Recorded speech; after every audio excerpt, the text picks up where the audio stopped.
Hey, Pardon My Take listeners, you can find every episode on Apple Podcasts and Spotify. Prime members can listen ad-free on Amazon Music. On today's Pardon My Take, we have a twofer. We have Max Homa fresh off his Genesis Open win. Genesis halftime show win. Genesis halftime open win. And then we have Arian Foster doing a draft of the top conspiracy theories in honor of the debut of Macrodosing, PFT and Arian's new podcast. We will leave it up to the people to vote. So listen to that, and then we'll put it up to a vote, and the winner of the vote gets a free T-shirt. Yeah, I like it. Whatever conspiracy theory wins, we'll send that person, parties the person involved, implicated, parties free involved. T-shirt. Yeah. Yes, we have obviously Tiger Woods news. We are all going to be rich off of Topshot. We have Guys on Chicks. We have a dramatic reading, a Pack Wednesday show for you, and it's all brought to you by our friends at Verizon. You've heard us talk a lot about how Verizon 5G ultra wideband makes gaming better, ultra low lag, console quality gaming on the go. Well, we're not just talking gaming. Verizon designed their 5G to make the things we do every day better with the coverage of 5G nationwide. Millions of people can now do what they love in Verizon 5G quality, like work with their teams in 5G clarity, listen to the music they love in 5G fidelity, and stream their favorite shows in 5G resolution. And in parts of many cities where people can use massive capacity and ultra low lag, Verizon has that ultra wide band we've been talking about, the fastest 5G in the world. This is the 5G that's built for you. This is 5G built right. Only from Verizon. 5G ultra wideband available only in parts of select cities. 5G nationwide available in 2,700 plus cities. Global claim based on open signal independent analysis. Okay, let's go.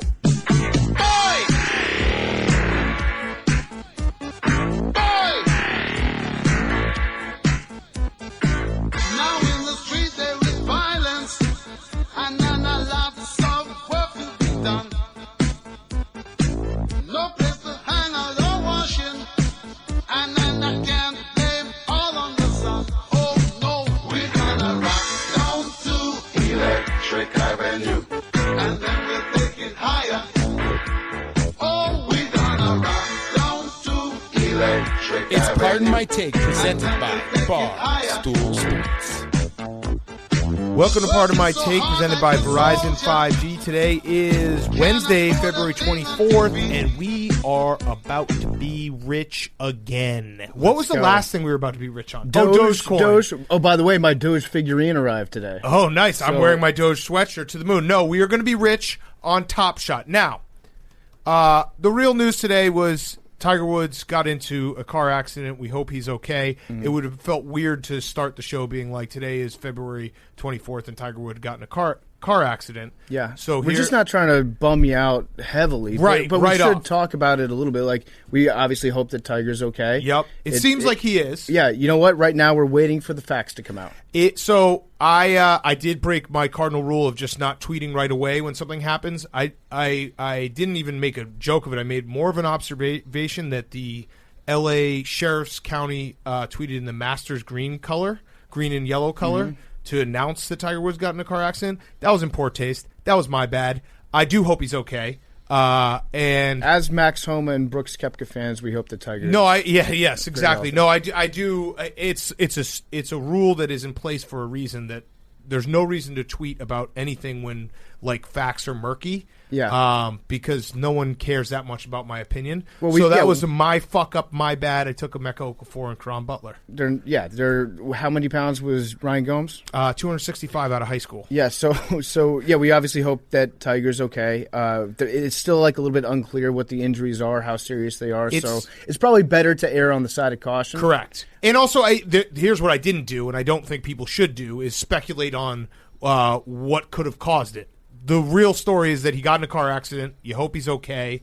The actual car crash looked really bad. Mm-hmm. It seems like from all reports that it is something with his legs, and I saw a tweet from someone in his camp saying that like he's in stable condition, so he's going to be okay. But there'll clearly be injuries from it. This feels like one of those situations where TMZ is shockingly just going to crush everybody in terms of breaking the most accurate, most up to date news. Yes, they pull like rabbits out of their hats, a couple times a year when it comes to major celebrity stories like this.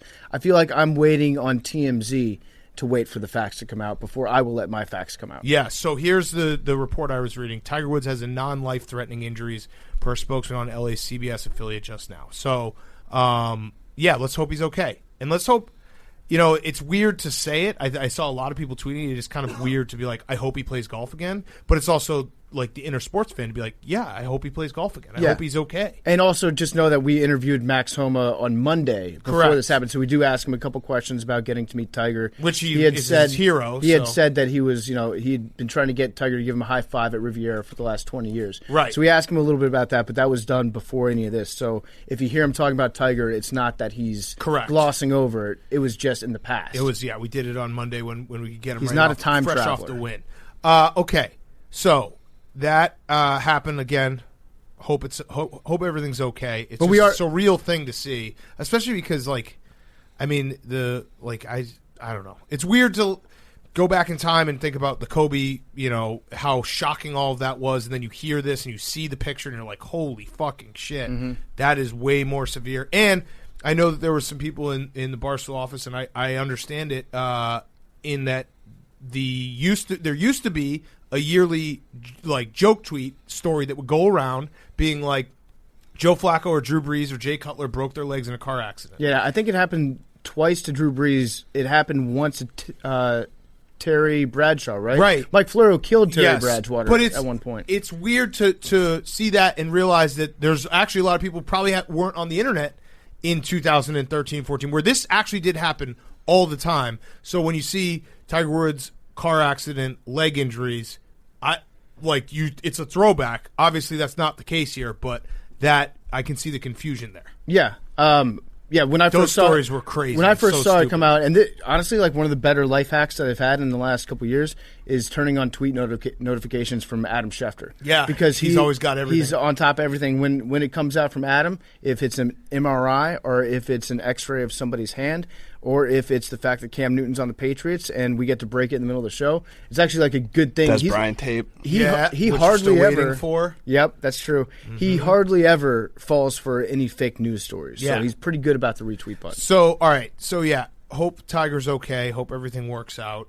Scary, scary news story. But we are going to get rich. We are going to get rich. Top shot. I spent the morning being skeptical and the afternoon being a true believer. Dude, I'm such a believer because the second I realized that it was exactly what trading cards are, except online, I'm in. Because some guy just sat down one day and was like, I'm going to make pictures of baseball players worth a lot of money. Yes. Because people will want to look at them. And that, if you think about that guy, when that guy came out, people were like, dude, you're crazy. Nobody wants those. So here's why I was skeptical. I was skeptical because I live life with two hard and fast rules. One is everyone's trying to scam everyone at all times. Okay? So someone's going to get their nut off while everyone else holds the bag. If you're not doing the scamming, you're getting scammed. Correct. Yeah. Two is when I hear about a scam, or this isn't a scam, this is real, when I hear about something, the latest and greatest new thing, it's too late. Yep. And that is, I think, truthful. The minute that it hits my ears or I understand something, the money that was to be made has already been made. Mm-hmm. I am the mush, the cooler, whatever you want to call it. But when I show up to the party's usually over. Wouldn't you guys agree? Yeah, I think I think that's fair. So I walk in the door and I'm like, hey, let's all get drunk. And everyone's like, dude, time to go home. There are studies that have been done. Like I know in the tech industry, it's like you've got the people that develop the product. Then you have the early stage adopters that really get to become experts on it. Then you have the tipping point. And then just past the tipping point, you have the sucker public that gets in at the very end and doesn't really understand where this thing came from. That we're not the last of the herd. I think we're the first of the suckers. So sometimes we can get in and we'll be a little bit we'll be less suckery than the majority of people, but we're still like the first suckers. Yeah, we're the first tranche of suckers because Yes. they know that, like, okay, I might be maybe a couple days ahead of Time Magazine, but that might be pushing it. It might not be a couple days. It might be a day before your parents read it on in a magazine or a newspaper. I might have found out about it 24 hours before that. So I'm typically like 4 days before my mom puts a Facebook post up about something, Yeah. and about 5 days before Rick Riley makes a joke about it. Right. So that is exactly, you're right. That's where we are. I think we can still get rich off this though, because I bought the most pristine mint condition GIF of Alex Caruso blocking James Harden today. Ooh. It is sick. Paid $500 for it. Oh. And well, here's the thing. Real cash? Yeah. Well, it was Dogecoin? It's all made up. Yeah. So right. money's not real. Monopoly. You can't use Coinbase to pay for stuff. Oh. Okay. So I tried to buy a Jimmy Butler GIF, right? But I couldn't. This is what made me skeptical about the entire operation. I was excited. I was pumped up. I was ready to spend $3,000 on a GIF of Jimmy Butler hitting a jump shot. I was ready to do it. I was trying to do it. And the technology was like, hey, we're not selling them right now. Chill. The site's not working. If you can't take $3,000 from me, the first of the suckers, to me, that's a red flag that you're not really going to be able to bilk the real idiots out there. Yeah. Right? You know? Well, so I have a different experience so far. I have someone else running my account for me, and this is truly, I'm too old, Billy. I was immediately gifted 3 of the same Otto Porter plays. And I don't know if those people realize, like, I actually do watch the Bulls, and I know Otto Porter's not, like, this isn't going to be valuable. Mm-hmm. So thank you for the gift, but it's clear you're probably using it as a tax write-off, trying to be like, that's a loss on Otto Porter. How about some Patrick Williams, the rookie for the Bulls, who has, by the way, one of my favorite new nicknames, the Paw. Why is he the paw? He's like the Claw. He's like Kawhi, but he's the Paw. Okay. Stacey King's been calling him the Paw. I kind of like that. Yeah, isn't that nice? Paws they've only got the 3 fingers Doesn't and matter. the thumbs. They're huge. JPP should be the paw. The Paws. Yeah. Paw. Oh. And it's Patrick Williams, I think. Yeah, so I mean that's cool. I wish that they would expand the field a little bit, because right now it's like when Topps used to come out with baseball cards, they'd have everybody on there. They'd have like even the bench players. They'd have the backup shortstop on there. But now it's like just the stars on here, so I can't even find a deli. There are no deli. Maybe they're like super expensive. They're like the Black Orchid Magic card. Yeah, my entire investment strategy is to corner the market on Lou Dort. Okay. So I'm putting everyone in the Dortcher chamber. We're going to buy all the Lou Dort, and then when Lou Dort wins MVP, everyone's gonna be like, "Where are all the Lou Dort top shots?" Oh yeah, one guy owns them all. I like. We got the Dortcher chamber. We got Matthew Skelovadova. It's gonna. Fellas, we're going to be... I'm pretty leveraged with Market Smart right now. Are you? I got a couple steals. Okay, let's just take a step back for a second. And I did make this point earlier today when Skeptic Big Cat came out. But, PFT, do you think there's a little bit, just a tiny bit, I made this point that we're in a pandemic, the economy, a lot of people are out of work, it's tough times for people. Do you think that the rise in get-rich-quick schemes might have something to do with that? I think that we're going to see a lot more weird shit like this. Okay. Yes. This is actually, you know what? I actually think that the Topshot is like the tipping point of the get-rich-quick schemes, because up until now, they've been remarkably successful. We've seen a lot of get-rich-quick schemes that have actually gotten a lot of people rich quick. Well, a lot of people have also lost money on GameStop and Right. AMC and all that stuff. Right, Yeah. but I feel like right now is when we're hitting the time zone where the pandemic lasted long enough where people were cooped up in their houses thinking of these crazy ideas and then starting to develop them. Like 8 months, 9 months later, when they actually hit the market. Like, think about the shittiest ideas you had about the world and things that sounded like a good idea to you in late March, early April last year. When riding a bike around Manhattan. Riding a bike around Manhattan in the rain. Starting a video game franchise with a fake character. That would no one would ever watch that. Nope. But like people did have terrible ideas about everything back then. Yep. Still do to this day. And now those quarantine ideas, those isolation ideas are now about to just flood the market. Right. So this might be the last of the good quarantine ideas to flood the market. Regardless, when I see people spending, $100,000 on gifts, I want to be a part of that ride. Yes, and I mean I've seen Billy's mining. What are you mining, Billy? You're mining Pie. Yeah. See, there's all Fat kinds of things. Every time I go back to my desk, Billy and Marty Mush and I'm not going to lump you in there, Hank. That's all right. I'm in. Have a new scheme that's like, hey, this is the way. Follow me to the land of yachts and mansions. So I had an idea.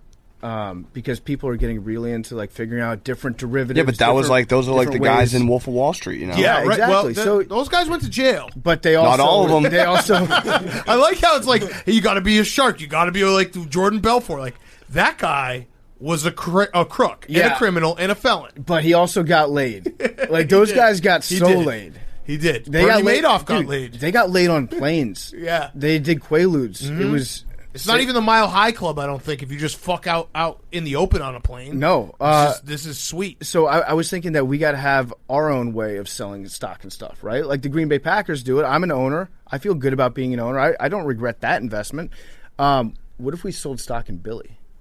What? As No one his, will buy it. As his owners, couldn't we issue stock in Billy? You don't own me? Yeah, Well, we do. No, You can't did you sell- read your contract? You didn't read your contract.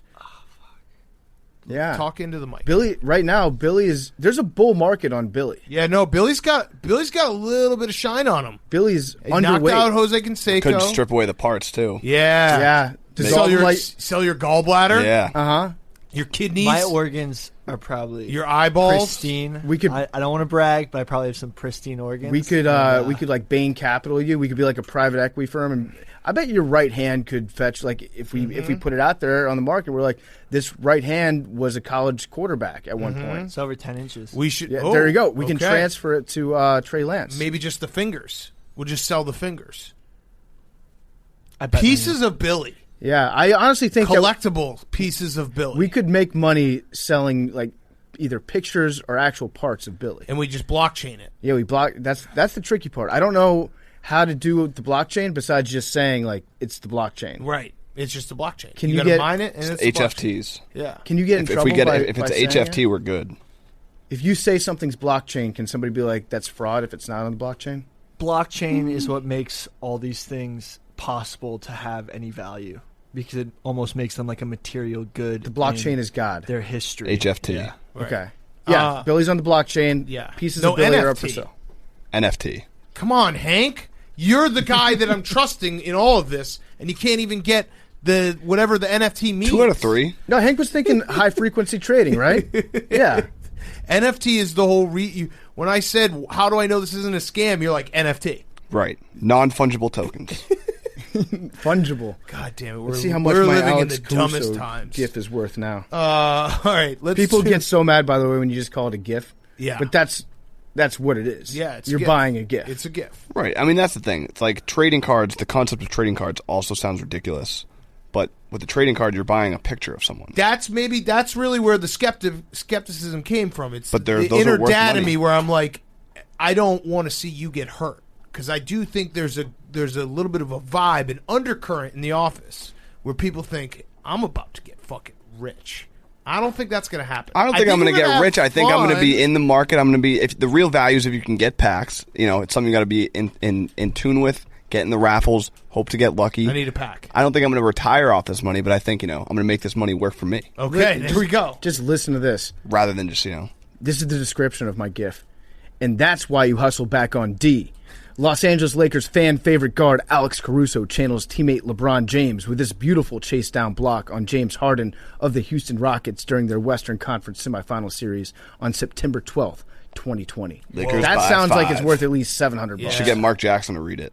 Do you sell It's it? also, Jeff Van Gundy by the there. way, PFT, it's also the only time you'll get an NBA Finals game on September 12th. Good point. Yep. And James Harden playing in a semifinal, actually like going for a layup in a semifinal instead of They're semifinals. They're not finals games. Yeah, But instead of passing the ball. A playoff game in September 12th. What a moment. Yeah, Billy. Quick question: do you set That was the the price to sell it, or is it a market price you have to sell? No, I you don't set know the any of price. this. Price. Yeah. Don't ask too many The questions. algorithm 'cause does it. The quick way to get me back out of Top Shot is when you ask me questions that I can't answer, and then I feel dumb again. So please, no more questions. Okay. At this time. Okay, let's do Hot Seat Cool Throne. And we got 2 interviews coming up, and then some good segments and guys on chicks at the other side. Hank, Hot Seat Cool Throne. My hot seat is Grand Theft Auto. Illinois lawmakers, they want to ban Grand Theft Auto because there's been a spike in carjackings in Chicago. What? Okay, this So feels this is like, it's boomer. This is like 1992 only about all over again. 17 years too late Right. on this Yeah. one. Yeah, I know. This is Marilyn Manson. This is the Marilyn Manson thing, where it's like listening to his music makes you violent. Yeah. Right. My other hot seat is Oklahoma football.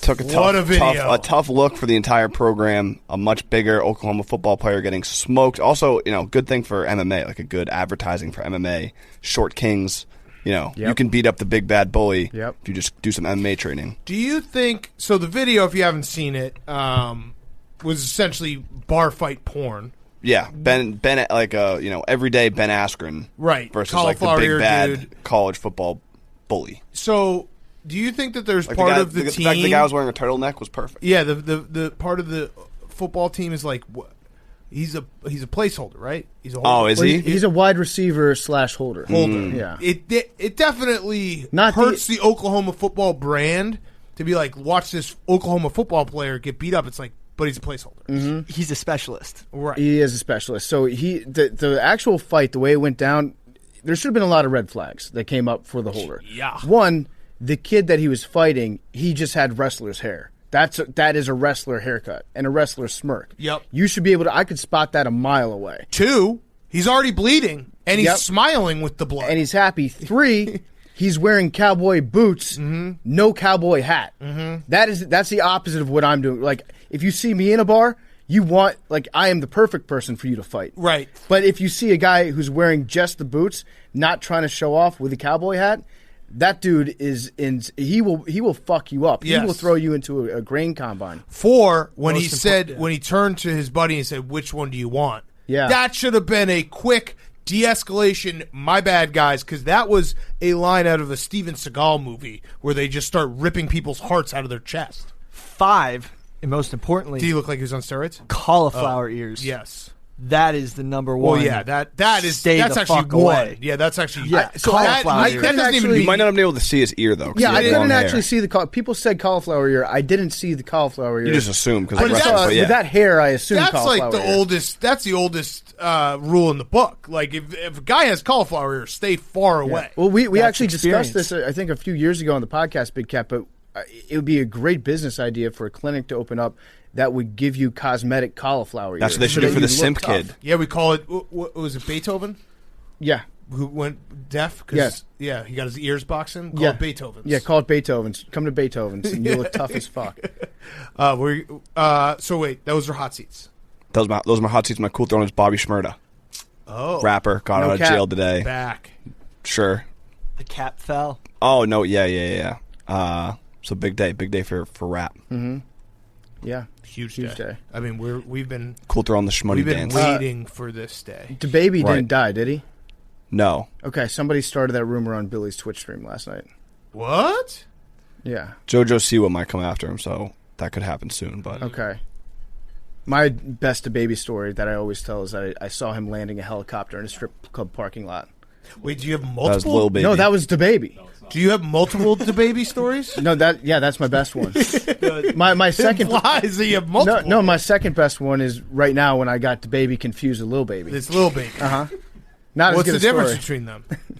one is Da, one is Lil. Okay. I'm pretty sure I saw the baby. I don't think It Lil was Baby up. could afford a helicopter landing in a strip club parking lot. Oh yeah. That's a baby. Oh, is it? He's Lil bigger? Baby's way bigger? Yes. Okay. That's Okay. confusing. You would understand why, like, the littlest baby being bigger than Da Baby.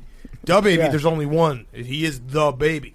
I think there's a Little Baby, there's a lot of little babies. there's a THA baby too. The Whoa. A lot of babies. Okay. What about Big Baby? That's Glenn Davis. He's retired. Yeah. Okay. Good point. All right. PFT. My hot seat is Daniel Snyder, the owner of the Washington football team, because it sounds like Jeff Bezos, the richest man in the world, wants to buy the Washington football team, wants to become the majority owner of the team. So there's some reports. There's a lot of, you know what there is? There's a ton of scuttlebutt out there. There's chatter. Yep. There's a lot of chatter that Jeff Bezos has been in discussions with different financing groups, although I don't know why he would need to like involve anybody else in this process. If you're Well, none the of them richest man pay in the world, cash. They all just get financed. I guess so. But like that's kind of a beta move. If you're the richest person in the world and you choose to like waste time financing a sale when you could just like write one check, hand it to him. I don't know if he could. I never understand this stuff. When I see people with roses in their Twitter username being like, if Jeff Bezos just emptied out his savings account, he could, cure world hunger. I don't think that's how it works. So I don't think he's liquid like that. Right. Well, he's It's like pretty Topshot. liquid. He's got a bunch of I've cards. seen some of those Yeah, texts. no, I think actually if he did get liquid, it would like crumble the world's markets. Right. Yeah, no, I think that part's real. Like, if he went to the bank and he was like, I'll take $80 billion, And he wants to, please. and he also wants to, like, if he's like, I want to sell all my stock and cash out everything. Yeah. I think the whole world would Okay, explode. so yeah, it does make sense that he would have to involve other people. And Why use your money when you can use other people's money? Right. You don't get rich by not borrowing when interest rates are at historic lows. Correct. Big Cat. So he's trying to buy the Washington football team allegedly. Dan Snyder said he's not going to sell. I believe him. I believe him too. But if Jeff Bezos, who is the richest man in the world, wants to pay like $6-7 billion for an NFL franchise, if Dan Snyder doesn't want to sell, still at that point, you're going to see all the owners, all the rest of the owners in the league, try their very best to push Dan Snyder out, because that will make all of their franchises increase by like another $1 billion. So like these dudes, these rich dudes, they'll band together and they'll act as one when it's in all their interests.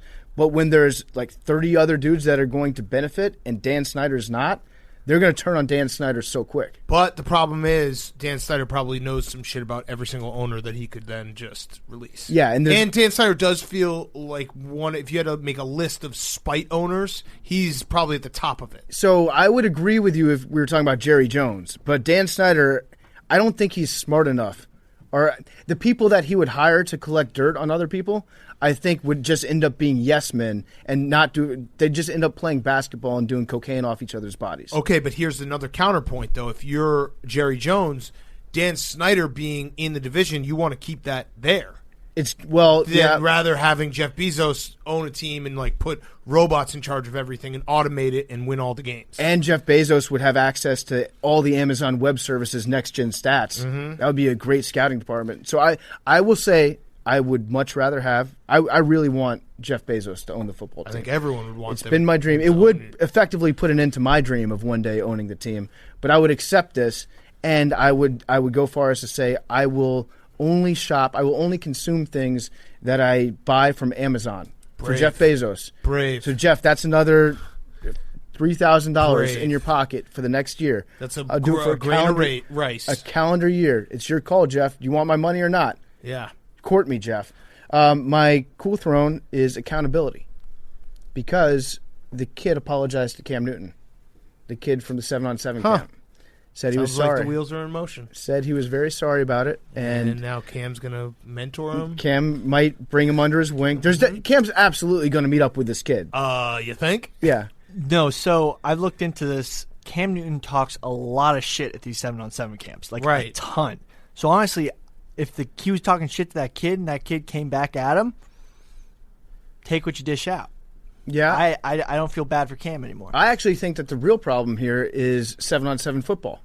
I think that the kid's not afraid of getting pancaked by a defensive tackle, and then he learns that there are no consequences in life. Next thing you know, he's talking shit to an all-pro quarterback. No, 7-on-7 is beautiful. It gives you the reps in the passing game. Yeah, if you hate linemen, but when you hate the real beauty of the game like us. Well, it's extra on top of that. 7-on-7 is a beautiful concept.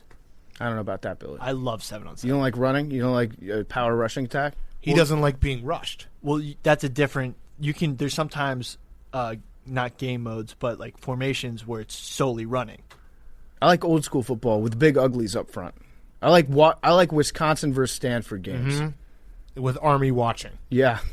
In the stands. Army providing security. Yes. 7-on-7 is awesome. Yeah, so I think that it is going to happen. I think Cam is going to absolutely reach out to this kid, take him under his wing. Yep. But still, if I were Cam, that was your one chance to just clock a kid. Yes. And no one would have ever blamed you. And yes. I honestly, I had this debate over the weekend. I've been thinking a lot about it.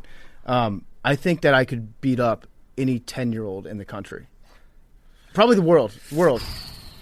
I don't think that there's a 10-year-old in the world whose ass I couldn't kick. Okay, so Nope, I already disagree. Yeah, I I'll just send you no. this kid's Instagram. Have you seen a 10-year-old recently? no. All right, so I'm gonna throw some out there. I'm gonna throw some. I saw this kid boxing with Will Terrio. I did a right. Google image search of world's strongest 10-year-olds. Okay, all right. And they're PFT, still let me little just bitches. let me just throw this out there. Yeah. We've had Aaron Donald on the show. Last time didn't go so well. We've had DK Metcalf on the show, who's great. Those guys both said that they were benching insane amounts of weight at 10 years old. Not at 10 years old. Let me throw another Not one 10. at you. Khabib. I'm stronger. Khabib was wrestling bears when he was like 7. But they were the friendly bears. But there's a kid. The bears in Russia are like just Dude, squirrels there's a on college kid in campuses. They're Kazakhstan so or Turkestan or one of the stands that could kick your ass. not at 10 years old. I think I could beat up any 10-year-old in the entire world. They got small little bones. I'd outweigh almost all of them, if not all of them. Now, once you bump it up to like 12, then there are a ton of those kids that could kick my ass. How old is Kendrick Perkins' kid? Pre-puberty, I could defeat any 10-year-old in the world. How old's Kendrick Perkins' kid? That kid's a fucking This guy beast. kick your ass. The viral video from last January, he was in second grade, which means he'd be in third grade now. He's taller than you in second grade. Third grade is like... Wait, how tall is he? He's tall. He's like 5'10". And In we know second Billy grade? could. Yeah, he's enormous. But he doesn't have the aggression. He's a 10-year-old. I think he might. No, Kendrick he- Perkins put it in him. No, I would kick Kendrick Perkins' son's ass. He was Oh my 8 God, last this kid would January, so fuck he's you 9 up. now. Dude, This kid might be older than 10, though. This kid would fuck you up. But even the if he's article older than says 10 a 8 years year old ago, last he would January. fuck him up. No, because they're then lying. that's when you really hit your growth. I'm gonna be honest. A 10-year-old wrestler could definitely take you down. Absolutely not. Like, you look like the O. You look like the OU. I'm kid. way better at wrestling than I am at fighting. I would submit that kid. I would smother This him. kid would fuck you up. I would His put hands would him be in a fucking full Nelson, make him cry for his mom. All right, my hot seat is... Not that I want to do any of that, but I'm Sounds just like saying, you like, do. if it's like, you know, Andy Kaufman was the intergender wrestling champion of the entire world, like I could be the child man boxing champion of the world. I mean, people forget I am actually the belt holder in women's arm wrestling. Yeah. So, yeah, it's not a brag. It's a fact. I won the belt. Fact. Strong man. Strong. Felt like a. She actually said that to me after. She's like, "You feel like a big strong man now." I was like, "Yeah, actually, I do." Like, totally. I got a belt. All right, hot seat. Us, Barack Obama and Bruce Springsteen have a podcast. I think this is the end of. I think this is the end of the bubble. Yeah. Is it actually called Born in the USA? I don't know, but it Because is. that would be a great name for it if it's in not. a great troll by Yes. Barry. Yeah, it is the end. It's the end of the bubble. I would say, wouldn't you put it out there? Like if you had to, if 5 years ago I asked you what would be the apex of podcasting, I think it'd be Barack Obama and Bruce Springsteen doing a podcast. And his fucking show came out on the same day as my new show. What do those guys even talk about? Like, so you're really rich. So Yeah, I think you're the first really one they rich. did like a deep dive on Alex Jones. Oh yeah, that's right. They Yeah. did. God damn it. What if that's what it was and Obama was like, well, he was right. Yeah. When you're right, you're right. Fuck, that's I almost saw got us. it. Like, oh man. Then my cool throw is Bartolo Colon because he hit a fucking dinger and didn't touch home plate, but that doesn't matter. Yeah. He talks about it with Whitney, but like the settings and the aesthetics of that home run made it a million times better. Like they're in the middle of a jungle. Yes, Bartolo Colon is going to be like a folk hero. I hope we just get these videos from him every 3 years for the next 40 years. He Where it's already like, is, Could he yeah. just come back? Oh, he might be able to come back. I bet you he could. I bet you could give you some innings. Was that still. his inter-family annual baseball game? Yes, like how I they do think the so. Turkey Bowl? It's just his secret family versus real one? Yes. Billy, go ahead. My hot seat's Meek Mill. Vanessa Bryant is very angry at Meek Mill for some of his leaked lyrics. Yeah. And those lyrics are Cool topic, Billy. what? No, go ahead. Go off. Yeah, and if I ever lack, I'm going out with my chopper. It'd be another Kobe, so he's in very hot water for those lyrics. And El Chapo's wife has been arrested for drug charges. Billy is. What'd she do? Billy's learning, by the way. Billy's learning that if he just picks the least funny topics, we won't steal them. That's true. That's very true. Meek Mill has made insensitive remarks about Kobe Bryant, and Kobe Bryant's grieving widow, is upset. That is my topic. What if Billy became our Tom Rinaldi, where he did like every sob story just so that we couldn't like make fun of him for it? Yeah, It's genius.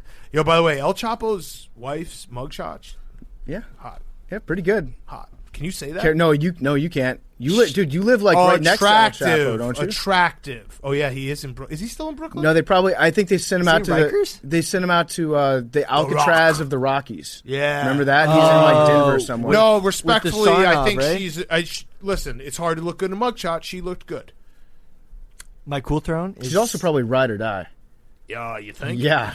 I don't think there's a. There's I no think more that's- ride or die. I woman think out that's there. actually the option. Yeah. You either ride or you die. True. She's ride. My cool throne is Steven Adams. He recently has moved to New Orleans and has taken up work farming worms. He says it completes the cycle. He bought 5 pounds of nightcrawler worms, and he now estimates to have over 20 pounds of worms, which he uses to recycle his food leftovers. Okay. He says that the recent cold snap has been really terrible for production, but he says that he's really enjoying his new home in New Orleans. Okay, that's Okay, great. Billy. I would imagine that the Stephen Adams family that lives in New Zealand would be like Billy would probably worship them as gods because they're all like I think they average somewhere between 6'7" and 6'10" in height. Yep. They're all like 300 pounds, and his sister He's even is one of the bigger ones because she's strong as shit. She's a shot putter in the Olympics. And so it's a family of like 9 giants that just roam the plains of New Zealand, and they do cool stuff with animals. I feel like that's like your ideal situation. That's pretty awesome. Yeah, I want to introduce you to them. That's your heaven. We actually do need to get Steven Adams on the show. He's been one of the people Yes. that we've wanted on forever. And he's so down to earth. Yeah. He's such a chill guy. I would love to have he's him. literally a worm farmer. Yeah. You can't be more down to earth. Right? It's deep. Very good But point. yeah, it's How many, very- how many it is. Kate Upton boobs, Billy? Billy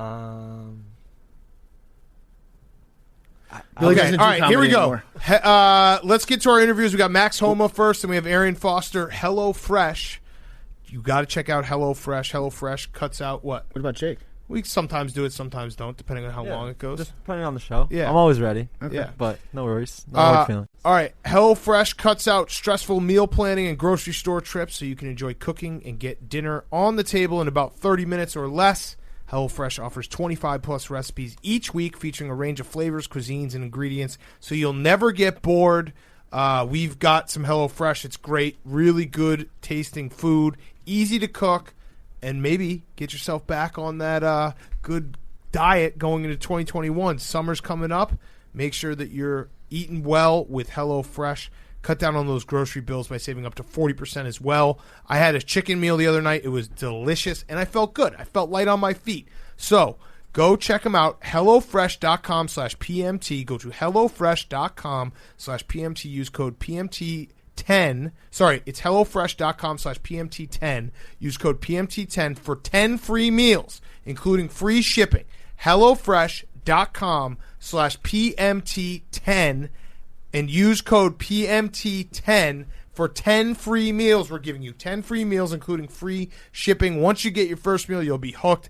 It just takes every time you get home from a hard day's work, you're like, oh, what do I want for dinner? You're probably eating poorly because you're doing whatever's easy and convenient. Well, this is easy and convenient, and it's good for you. That's the beauty of HelloFresh. HelloFresh.com/PMT10. Use code PMT10 for 10 free meals. Start eating well. Start feeling better. Start cooking your own meals. They're super easy to use, and they are delicious. HelloFresh. So HelloFresh.com/PMT10 for 10 free meals, including free shipping. Also, we're brought to you by our friends at Muggsy Jeans. I'm always wearing Muggsy Jeans. You'll never see me in anything but Muggsy Jeans.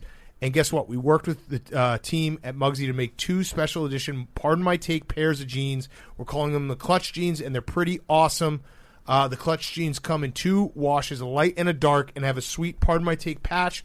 It's got me, PFD, Stella, Hank, it's our logo on the patch. It's fucking cool. And it's not like in your face. And guess what? Muggsy jeans are just the best anyway. I wear them all the time. They feel like sweatpants. They are super comfortable, flexible to wear, look good, feel good. That's Muggsy jeans. The secret sauce is Muggsy's proprietary stretch denim that's super flexible and insanely comfortable. You can bend over in them, lunge around, have a nice Sunday on the couch, do literally whatever you want and always be comfy. People always shame me because I don't I wear jeans at home on the couch, and they're like, how could you do that? Well, guess what? It's Muggsy jeans, so it's basically like wearing sweatpants. Muggsy is so confident you'll love their jeans. They do free shipping and returns, so your comfort is 100% guaranteed. Do your legs a favor. Head to Muggsy.com/PMT. That's Muggsy, MUGSY.com/PMT to check out Muggsy's full lineup of ridiculously comfortable jeans and chinos. Even if you weren't born with the clutch gene, you can grab some clutch jeans and support the official Pardon My Take and Muggsy collab today. Okay, here he is, Max Homa. All right, we now welcome on our good friend Max Homa, fresh off of the Genesis Open Championship. Some people are calling it the fifth major. $1.67 million. Now, we had to restart the Zoom call, but I got to ask again for the people. You give your caddy, what, 10%? Have you thought about maybe bumping it up because he gave you a little extra? Oh no, are you kidding me? Are you still there? I'm here. Oh, okay. Fuck. The computer changed. The computer changed. Can you take a look? This is a disaster. You're still there. I feel like I should be talking like this. So no. You actually sound way better this time, but the computer just changed. Okay. All right, there we go. got you. All right, $1.67 million. Your caddy did get you out of that tree shot, right? So you're not going to give him a little more than 10%? Yeah, like I'm just not probably. I might buy him a beer, but there you go. Full tank of gas. Love Joe. I love Joe, but unfortunately, he agreed to 10%. He should have agreed to like 10% plus. But I think he's fairly happy. So I think we'll be all right. Yeah. It's a decent payday for him, and everybody was rooting for you. I don't think that. I mean, obviously, Tony is a very likable guy, and a lot of people are pulling for him too. But like, at least on my Twitter feed, I saw just a bunch of people that have gotten to know you from Twitter, just very excited to see you excelling like this. And you've been playing really good golf the last several weeks, so it was awesome to see you win. Who was the coolest person that you saw wish you congratulations? Was it Big Cat or Aaron Rodgers? Well, it's tough. No, that's you got to pick one. You got to pick one. That's not tough, Max. Just say Aaron Rodgers. Yeah, it was definitely Aaron Rodgers. Fuck that guy. Fuck that guy. He didn't mean it. He didn't mean it. He did not mean it. He just said it because it was cool to say. He didn't fucking mean it. It totally sounded like he meant it. I actually didn't congratulate you. I just said, let's go. Fair. Yeah. PFT kind of congratulated me by telling me I'm no longer a man. No, I took your man card. You were crying on national television. I know, so embarrassing. Yeah, so, all right. So, the 18th, I want to talk about that real quick. My theory is you fucked up that putt because at some point in a tournament, you at least have the thought pop in your head like, man, I've roasted a lot of people on Twitter. Wonder what they're saying right now. Is there any truth to that? Yeah, that's 100% what I was thinking. I was like, I feel like I'm a philanthropic guy. I got to give something back to the community. Here's an olive branch of me sucking, and you guys can all just have fun with it. Also, I was thinking about this yesterday. The Dodgers took 6 years to figure out how to put it together with a lot of relatable moments like that. So I was like, maybe I'll throw in one more just absolute blunder and see if I can get myself out of it. Yeah. I mean, you did overcome that adversity, and after you missed that putt, I was just like, oh no, there's no way that this is happening, because you got to be able to bounce back like super fast. How long did you give yourself to be like upset and mad at yourself for missing that putt, and how long did it take you to like snap back in and be like, okay, I can do this, I can actually win the tournament? Yeah, it was weird. I actually got out of it pretty quick. I kind of laughed. I told Joe I choked, and he's like, "No, you're good. Like, we'll go win it in the playoff." So it kind of didn't sit with me. I was just more like embarrassed, kind of, because like Tiger Woods is up there on the hill. He's about to give out the trophy, and he's like the clutchest human ever. So I was like, man, that's not a great look in front of him.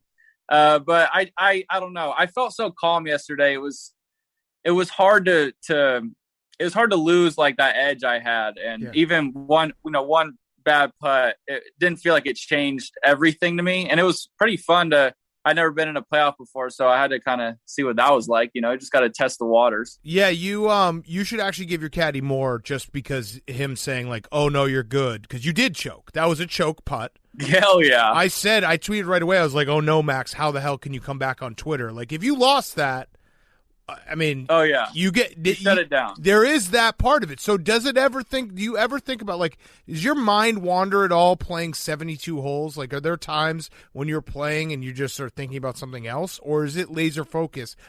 It's impossible to have laser focus for 72 holes, right? No, dude, I never break my focus. No, I'm just playing. I space out. I definitely didn't think. I will say, I guess this is good for me because typically I would. I did not think about getting roasted on Twitter after I choked on 18. However, I do think about that at times when I hit like a really bad shot. I'm like, oh no. I mean, I've put myself out there. Like I unfortunately deserve it. Yeah. So I never thought about that. But yeah, had I lost it, that would have been a long. I think I just have to unsubscribe from Twitter. I might just have to become like a TikTok influencer or something. No, I think the move is, if that ever happens, if you ever find yourself in that situation, I think you come back on Twitter right away and you just start talking about something totally different. Like, be like, who's pumped for this Nets-Clippers game tonight? Yeah. And just ignore it. That's the way to deal with it, and just let everyone else, because people will roast you no matter what. But if you play into it being like, no, I'm here to just tweet every fucking dribble of this game, they'll catch on, and then you become a hero again. That's actually a really good angle. Yeah, just become like the sports better guy on Twitter. Be like, oh, I love the Nets plus -6.5 tonight. It's a lock of the century, 5-star play. That's actually it's a genius idea to become a sports tout, because then every bet that you miss, that's what people are talking about. Like, wow, Max really sucks at gambling. Everyone forgets about the fact that you missed that putt on 18. What a loser. Yes, yeah. Yes. The shot, the tree shot, you alluded to it earlier. When I saw the ball next to the tree, I was like, if I was Max, I would say that it's impacted, that the ball is just sunk into the ground. Maybe call over a rules official after you already move it. Like, how does that play out? Like, when you're talking about the strategy with your caddy, how do you guys decide what to do in that moment? That's a great question. Didn't think it plugged. Didn't really try that angle. Mm-hmm. He didn't really know what I was trying to do. He thought I was just trying to hit it like right of the green and then like hopefully make a long putt or chip it in or whatever. And I had this weird feeling I was going to be able to hook it. So we kind of talked it out, but on shots like that, I feel like in that situation, it was kind of like, you just got to trust me a little bit. And I don't know how to explain what I'm about to do, but it might be cool. So just, I don't know. Just trust me for once. Yeah, I like that. Send it. So you said that was the first time you were in an overtime playoff. Did you talk to Tony Finau after? Like, is it just a quick handshake and that's it? Or do you see him after in the clubhouse or anything?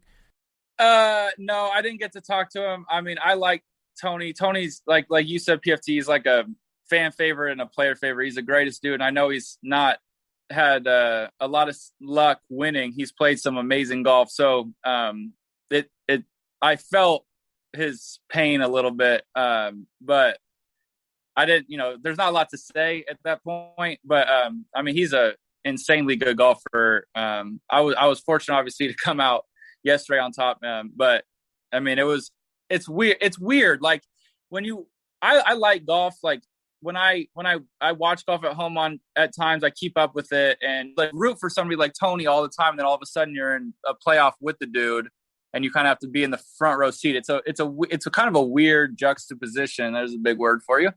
And I don't know, it did not suck. I'd be lying if I said, I was really bummed out. But I mean, it was a weird feeling. Well, and I asked that just because, with golf, a lot of times the guy, a guy will win and the person he's playing with is not even in the, you know what I mean? Like you fall back or whatever. So it's not this like, hey, we're actually shaking hands. I beat you one-on-one here. But when you get to the playoff, you do have that moment. And it's got to feel a little out of the ordinary because that's not how it usually goes with golf. You beat the field. It's not, I just beat you one-on-one and now we're shaking hands. Yeah, it's not like the who was it, Harbaugh and the coach of the Lions, where Jim they Schwartz, pretty much just like chest bumped. And, yes. Yeah, yes. That was sick. Yes. Golf needs more of that. Just have people bodying each other. Yes, I like that. I'm all all for that. And then you tweeted afterwards. You said, "I spent over a dozen years trying to get Tiger to give me a high five at Riviera, and today he handed me a trophy. Haha, what a world.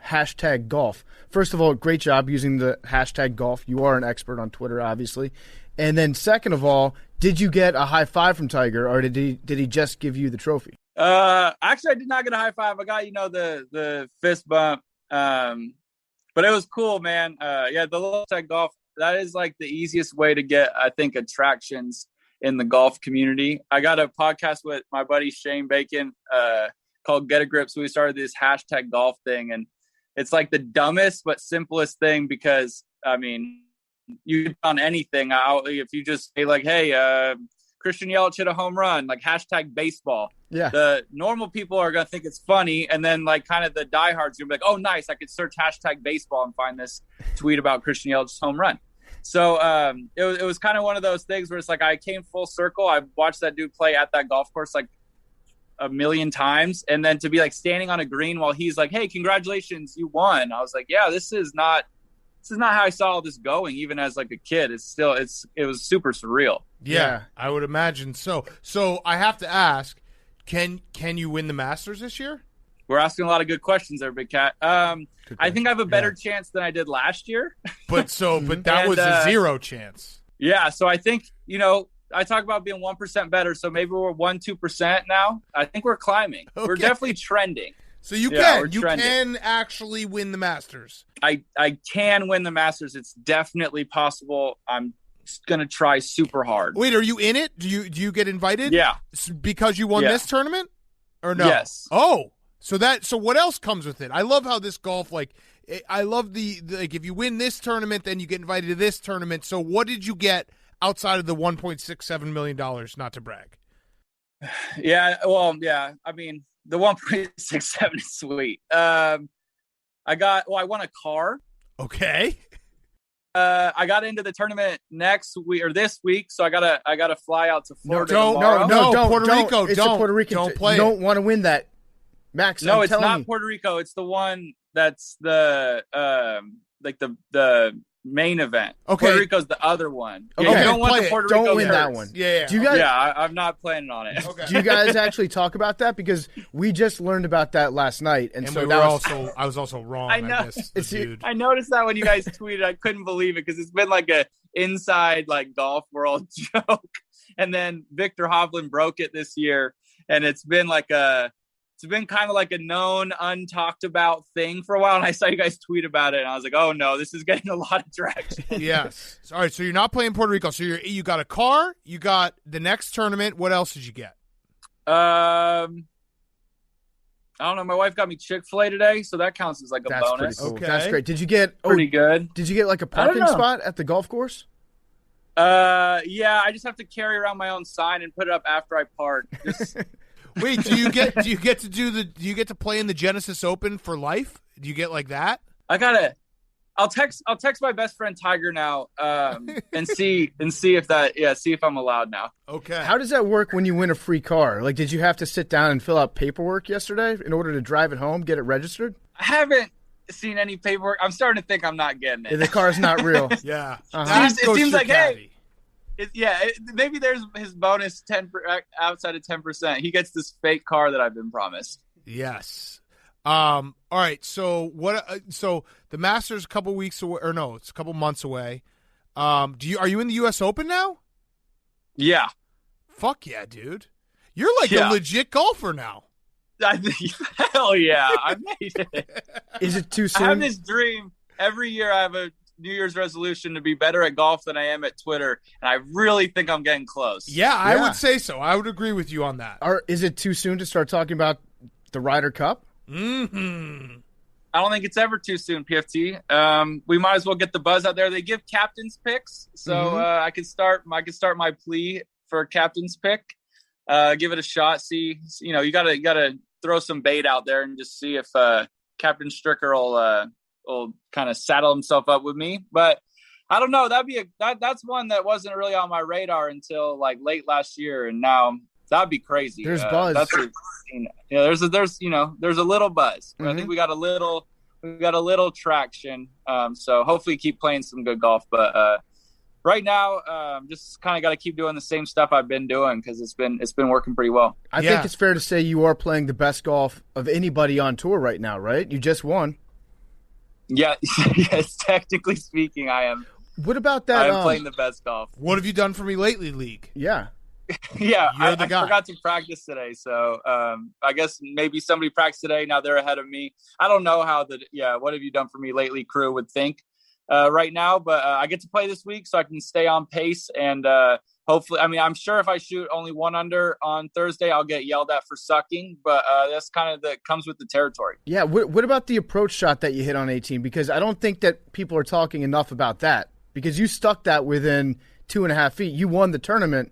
You didn't know you were going to choke it away. Choked, yeah. But that shot was the clutchest shot that no one's going to talk about from now on. Like, you kind of got a little bit gypped on that. That should have been your signature moment. Yeah, I'm pretty sure I screwed that up myself. I'm kind of glad they're not talking about this shot as much, because then they'd have to talk about what happened right after that shot. So back to the, taking attention away from the choking part. I don't really mind that they're avoiding the 18th hole fiasco. Yeah. Okay. Wait, are you in the Open Championship now? I'm looking at Yeah. it. You are. You're in all this shit. How does that work? What did you trigger? Is the Genesis Open carry that much weight? No. It's world ranking stuff. Got it. So you're 38th ranked right now, and that bumped you up to a point where now you're in all these tournaments? Basically, I think you got to be top 60, and there's not enough time for me to get out. I don't know. It's something like that. Okay, Yeah, so you're in. So you can't possibly screw it up. I was going to just recommend you stop playing. Yeah. If you miss every cut, you're still in. That's what you're saying. Hopefully. I'll do the math, and if that's possible, I might just sit at home for a few weeks. Yeah, that's what I would do. Probably why we're not like elite athletes, but that's me and Big Cat's mentality. We're It's just trying not to drop in the rankings. Nobody move. We got to this point. Yeah. I'm with that. I like that. All right, Max, my last question was, since we've had you on last, the Dodgers had a big free agent signing with Trevor Bauer. Are you a little nervous, though, that you now are the second biggest dick on Twitter in the Dodger community? Yeah, maybe. That's a good thought. Yeah, we got I saw I got in a fight the other day with Noah Syndergaard. Yep. But I like that fire. Trevor went to the my rival high school, so I was like grow up like hating how good he was at baseball. So it's nice to be on his team now. It feels good, but I guess the Dodgers got a little better. This one feels kind of dirty, but I'll take it. Yeah, no, I mean we've had Trevor on a couple times. People don't like him. I think he's funny and fascinating. He seems awesome. He's different. He's just like literally an internet troll that's great at pitching, right? And so that irritates a lot of people. But I think he's genuine about it. He's like, yeah. I think he even told us like, I just do it for the lols. Yeah. And hearing somebody say that in real life, you're like, dude, you are a sentient Reddit account right now. Right. You're like, just the biggest troll in the world. You're online. Wait, he said that out loud? Yes, he said that to us. He said those words. Sick. So you can't hate. Yeah, you can't hate on him. It's like he is a guy who was built to be an internet troll as a living. He just so happens to be able to throw a baseball really well. I need to put that into my like everyday jargon. It's like I'm just do not. You don't. It didn't sound cool at that when point. he said it. Yeah, no. you just become like part electronics. Yeah, do not do that. Yeah, okay, that's fair. That you know what you're right now. You're like still a little drunk off the victory. That you're like, I could do this. I could start saying lols and people would be cool with it. Don't. We'll be your sober test fair. here. Yeah. No. I think when you got the hot hand, you just think you can kind of do anything. Yeah, keep it in check a little bit. That's why I got friends like you guys to tell me what I can and cannot do. Yeah, I think you'll find your way. You've got a good head on your shoulders. I do have 2 more questions though. Like things that I'm always interested about golf tournaments. When you win them, I'm always curious about the big checks. Did you get a big check? So I didn't. I got one from the when I was on the web.com tour, and it was awesome. I was like, oh, this is so cool. And like I did not get one. I was bummed. That is a bummer. Sucks. I would demand, but we can send you a big check. I would rather have the 1.67. Like that is a big check in its own right. Yeah, right. So right. wait, is that direct deposit or how does that work? Yeah, tomorrow I Cash think out. at like 8 a.m. or something. That's crazy. And then I can't wait. Yeah, that's just a refresh of your bank account. Like, oh, there it is. Oh yeah. do you have notifications set up when stuff hits your account? You got to set that up. Oh yeah. Because that's going to be a big one. When it's incoming, I got a little notification. It's a little ding, and you're like, ooh, okay. Tomorrow's Yes. going to be like, okay. That'll be a Sick. great day for you. And then the other thing is they kept calling it your home course. How many home courses do you get as a golfer? Because I feel like I've heard of Tiger Woods having like 3 different home courses. Yeah, you get a lot. I would say that Riviera is definitely not my home course. I wasn't even allowed to play there till my team played national championship in college when I was like 21. So definitely not my home course, just from there. But I think in golf, they definitely throw that around. I'm pretty sure I live in Arizona now. I'm pretty sure they'd say I have 3 home courses here. I probably got 4 in LA and probably 1 random one somewhere else where like maybe I played when I was like a kid or maybe my uncle played one time. So golf, they definitely... We got a lot of bad little sayings, and there's a lot of bad stuff going around about, hey, he's so big, he could be a football player in the NFL, or, it's his home course. And you're like, well, he's been here 3 times in his life. So golf is kind of corny, but I don't know. They're doing their best. I love that stuff. That's the interesting part of it. Does anyone have the Masters, Augusta as their home course? Freddie Couples? Probably Freddie Couples. I think for a while it was Vaughn Taylor, Charles Howell. I think they said it was his home course. I'm not sure if that's true, but that's pretty sick. Yeah, I think it was Jack's home course, right? Wasn't it? You could just say that. Condoleezza Rice. It's Condoleezza Rice's home course. Patrick Reed. It is Condoleezza Rice's home course. I'll start saying it. It's my home course. I got a better chance now winning if it's my home course. Yeah, I still don't think you have a good chance, but I have a chance though, and you just got to remember that. But do you? He does. Definitely. Like I have a chance. I'm going to bet on you, and you better not let me down. I did bet on you, and you let me down. Well, all right. Just make sure you chirp at me if I do let you down. But if I win, wait, no, hold on, Max. I didn't even bet on you to win. I bet on you to fucking make the cut. Oh, I apologize. I set the bar low, and you still went under it. Yeah, that was a limbo of a lifetime to miss the cut after all that. But hey, I don't know. I can only go up from here, so that's kind of good. All right, I'm a believer. You know what? You need someone in your camp to be like, hey, you have no chance. So that way you can't have everyone 100%. Be yes men. Yeah, right. Yeah, you got to have people hold you accountable, give you bulletin board material. I mean, that's important stuff. Yeah. So there you go. 0% chance. And I will be betting on you. All right. Well, Max, thanks, man. We really appreciate it. And good luck in Florida. Not Puerto Rico, right? Don't do it. Not Puerto Rico. Hell no. All right. Good luck next weekend in Florida. And we'll talk to you before the Masters. Yeah. Congratulations. All right. Sounds good. Yeah. Thank you. You guys are the best. Appreciate you. All right. See you, man. That interview with Max is brought to you by our great friends over at Simply Safe. If you've got 30 free minutes, you never have to worry about a break-in at home ever again. That is how quick and easy it is to set up a security system from Simply Safe. It's the kind of thing that's so easy to do. You can do it during a Netflix binge. You can do it watching the game or listening to a certain podcast. Simply Safe is incredibly easy to customize for your home. You just go to simplysafe.com/PMT. You can choose the exact sensors that you need, or you can get help from one of their experts. It'll get to your house in about a week, which means by this time next week, you and your whole family can go to bed knowing that your home is being guarded. It's easy to assume that everyone in your house already feels safe, but they might not, and it's worthwhile to talk about it. And Simply Safe is a small, easy step to make sure that everyone feels safe at home. So you can go to simplysafe.com/PMT today, customize your system, get a free security camera. You can also start a 60-day risk-free trial, so there's nothing to lose. That's simplysafe.com/PMT. That's simplysafe.com/PMT. And now for something completely different. Okay, we now welcome on our good friend, Arian Foster. You can subscribe to Macrodosing with PFT now. It is out on where you can get podcasts. Comes out every Tuesday, talking conspiracy theories, all kinds of cool stuff. We're going to do a Mt Rushmore of sports conspiracy theories. Before we do that, Arian, can I ask you real quick, do you still know anyone in the Texans organization, and holy shit, is that a disaster? I do know people still there, and I do agree that it's a disaster, man. Yeah, the Jack Easterby guy, he's quickly become one of my favorite people in all of sports just because he's very clearly Rasputin, right? Like I don't think he has any discernible talent. I watch his stand-up, actually. He is very funny doing stand-up, being like, hey, have you ever noticed that people from California are like this, and then people from Texas are like this? It's pretty high-level shit. I love that guy. Does stand-up? Oh, yeah. You haven't seen it? I have not seen this. Oh, my God. I got it. Can we put a clip of the stand-up in here, Hank? Sure, you're gonna have to send me the your favorite line. But then you go up to New York, right? You go up to New York, and I mean, you walk in the stadium, and as soon as you walk in the stadium, what you looking at?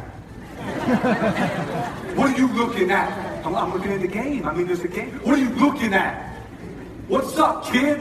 What you looking at, son? Not your kid, not your son. Just here for the game, bro. Like, chill out, man. It ain't that serious, right? And then where I'm at, like in Boston, right? Everybody says this phrase, and it's huge. It's like, yo, we got to go park the car.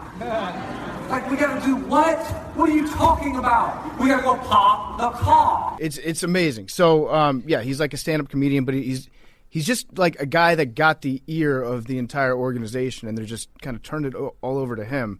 Do you know anybody that works with Jack Easterby? No, the first time I heard of him was actually when Andre Johnson sent that tweet out, and I got like thousands of like, yo, look at this, because Dre don't really talk that much. And so everybody's like, Jack Easterby has to go. And I was like, who the fuck is Jack Easterby? And I had no idea who he was. I had never met him, never heard of him. And I guess he's like, I don't even know what his job title is, but I guess he's like running shit. I have no idea. He went from weirdest shit I've ever seen. Yeah, like Team Chapel to basically calling all the shots. I mean, if you're gonna do it, that's the guy to do it. I have no idea. He's so crazy. awkward. It's very, very weird. He's an extremely talented cod man, from what it sounds like. So I respect that.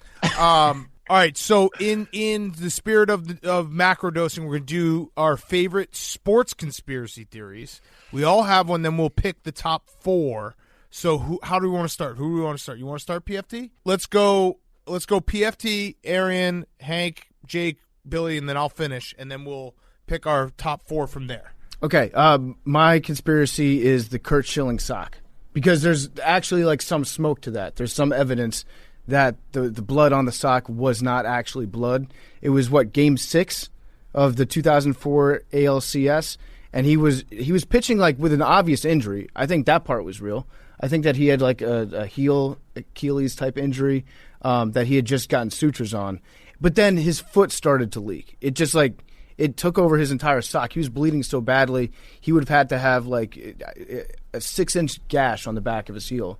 And pitched through the game. What do you mean? So yeah, this one I feel like this is a. Do you think that this? You actually think that it was a catch-up? I think that it was fake. Yeah, I think that was fake. So then, 2007, the play-by-play announcer for the Orioles was, or the color guy for the Orioles was Doug Mirabelli, and Doug Mirabelli said that it was paint. That it was red paint that he put on his sock. He said that during a broadcast, and then Schilling was like, he got really pissed off about it. He was like, it wasn't paint, it was real blood. But they still haven't tested the sock. They need to. They have the sock. The Hall of Fame has the sock. You know what? So yeah, they should test it. They should say, if we test the sock and it's all blood, then Kurt Schilling can get in the Hall of Fame. Yeah, I'd be willing to do that. But, I think that there was probably like a little bit of blood on there. So there's probably like a kernel of truth to that conspiracy, but I do think that it's a shitload of paint that got put back there to make Kurt Schilling look like he was, pitching his absolute balls off. But walk me through. So you're Kurt Schilling going into the biggest game of your entire life against the Yankees in Yankee Stadium, trying to make the greatest comeback, and no one believes in you. Yeah, you're focused on the game, but you decide to think, let me, take time in between innings to get some blood and put it on my sock, which is already injured. Like he was limping around. He was clearly hurt. Yeah, what part of Kurt Schilling's brain do that? Makes you think that he would be thinking about this from a rational point of view? That is a good point. Kurt Schilling definitely got crazier. Yes. So that you can't be like fully. It's not today's Kurt Schilling. But he was always a little bit crazy. So when Kurt Schilling got to Boston, I would say more independent thinker. He's a free thinker. Nothing's out of bounds. When he got to Boston, people forget one of the very first things they did in Boston was he saw a drunk driver on the freeway and followed that person home on the phone with 911, being like, yo, there's a drunk person on the road, and I'm going to give you the location, and I'm not going to leave until a cop comes up here. So that's you could make that argument that like maybe if the person was going to be a danger to themselves or others, that it was a good thing that he did. I could hear that argument, but then he did a press tour afterwards and went on like every radio station in Boston, was like, hey, I just narked on this drunk driver last night. Do you want to interview me about it? So like he's always been a little bit off his rocker when it comes to that sort of shit. Okay. Yeah, I mean, let's throw it in there. Yeah, that's the first one. I mean, we're going to vote on the top 4 after this. So, bloody sock game. What do you think about that one, Aaron? Do they have the sock still? Is that like really a thing? Is the sock like somewhere? Yeah, I think it's in the Hall of Fame. It's in Cooperstown. Yeah, the sock. They got to test the sock. Yeah, they have to test the sock. That would be. I mean, got to test the sock. It would be great theater to do like a big live stream of the sock being tested. Mm-hmm. So I'm telling you, like Kurt Schilling in, if that sock is real and his leg was leaking that badly during one of the most important playoff games in baseball history, and he pitched that well, I say that should make the case for him to be in the Hall of Fame on its own. Yes, I'd agree with that. All right, so go ahead. What Aaron. was his injury? What was his injury that they said that caused him to bleed like that? So he had his Achilles or his ankle. Yeah, it was his Achilles and ankle. He had just had like some sutures put in. So he had a real injury, but they said that it was the sutures that started to leak. I've seen some pretty gruesome foot injuries in my day. I actually survived one of my own. I've never seen a foot bleed like that from just stitches coming out. Loose ankle tendon back into the skin. Emergency procedure. Whew.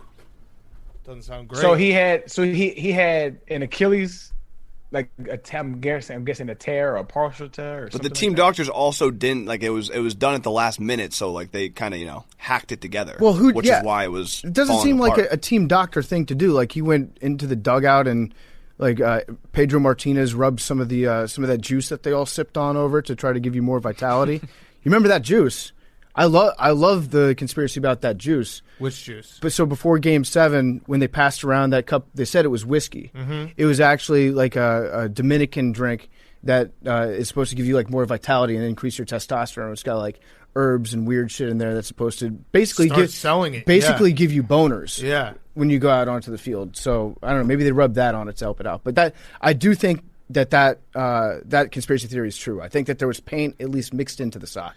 Okay, so Arian, what's your sports conspiracy theory? We got one down. Right. All right. So it's kind of like a conglomeration of conspiracies, but it's the same thing. So Michael Jordan's gambling thing, right? Because a lot of things have manifested from it. So like the reason why he retired originally in '93, was because he got suspended for gambling, right? And then a little bit more like deep was that his father actually died because he was a gambling debt. And so it's like just the whole lore around Michael Jordan's gambling is intriguing. And that caused him to retire from the league and play baseball. Yeah, that David Stern sat him down and was like, "Hey, you have to take a step back because your gambling's out of control." I heard he got, well, I ain't heard, but how this conspiracy goes is that they actually suspended him, but they just kept it under wraps because it would have been bad for the league. So the only thing that doesn't, I wouldn't understand about that is that would eventually get out, right? Like someone would talk about that. Like that would be sure. You would. I should have. Yeah. Go ahead. Sorry. I was saying I should have prefaced it with I don't believe this shit, but there's just so much lore around it. And it's intriguing. Well, it's one of those situations where Michael Jordan clearly loves to gamble. His father was murdered, and it was under weird circumstances. And then it feels like it's one of those conspiracy theories that there's enough elements that are truthful that I don't think he was actually suspended or told to quit basketball because of his gambling, but there's enough around it that is true that lets you be like, okay, maybe this was actually true. Which is actually the perfect, the perfect conspiracy theory has. I think the only way that it could have worked is if it was like David Stern and one of his top assistants found out from somebody who was close to whoever Michael Jordan owed the money to. Found out the ridiculous sum that it might have been. And then he had a one-on-one meeting with Jordan, told Jordan, and he's like, just say that you're retiring, don't tell anyone else. And then Jordan just acted like he was retiring and came back after he paid his debts off. Right. That possibly could have worked out. But yeah, it was a bizarre set of circumstances for sure. And he clearly, he admitted himself. He had a competition problem. He didn't have a gambling problem, he had a competition problem. Totally different. Yes. A euphemism. I love it. Yes. All right, Hank, your conspiracy theory. My conspiracy theory, just because I think this would be a great movie, especially if you involve the actual person. But Cal Ripken, in the middle of his streak, got in a fight with Kevin Costner, wasn't going to be able to play because Kevin Costner was hooking up with his wife, and the Orioles said there was a power outage and canceled the game to keep the streak alive. Yep. That's a great one. All-time conspiracy theory. And imagine if they got Kevin Costner to, be in the movie. Yeah, to play. Wait, would he play Cal Ripken? Because he loves playing athletes. True. That would be great if he played Cal Ripken. What if? Okay, so that one we had Cal Ripken on the show a while ago, and we were told don't ask the question about Kevin Costner and his wife going into the interview, and we didn't know the conspiracy, or maybe we had heard of it, but we definitely weren't going to ask him hey, did you catch Kevin Costner fucking your wife during our interview?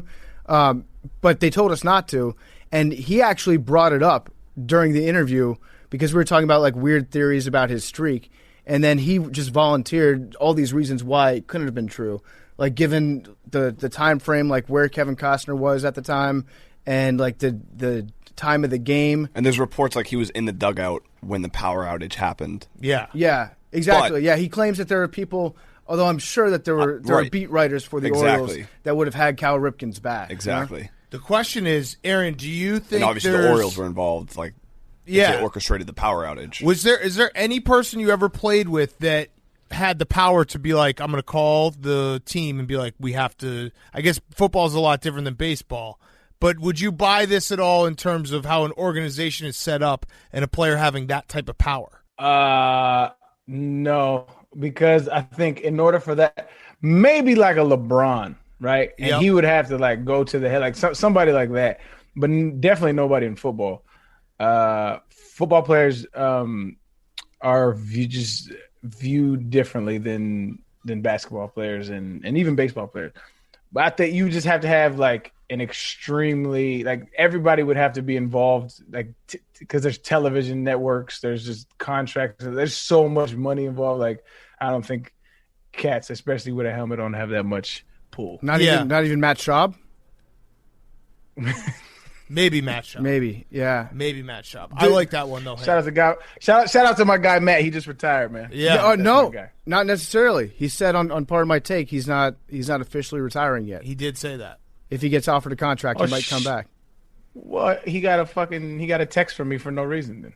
Yeah, you might have to take that back. Rescind. Hit the thumbs down on that text. I'm a screenshot and post it. I'm bro, this is a lie, bro. What is this?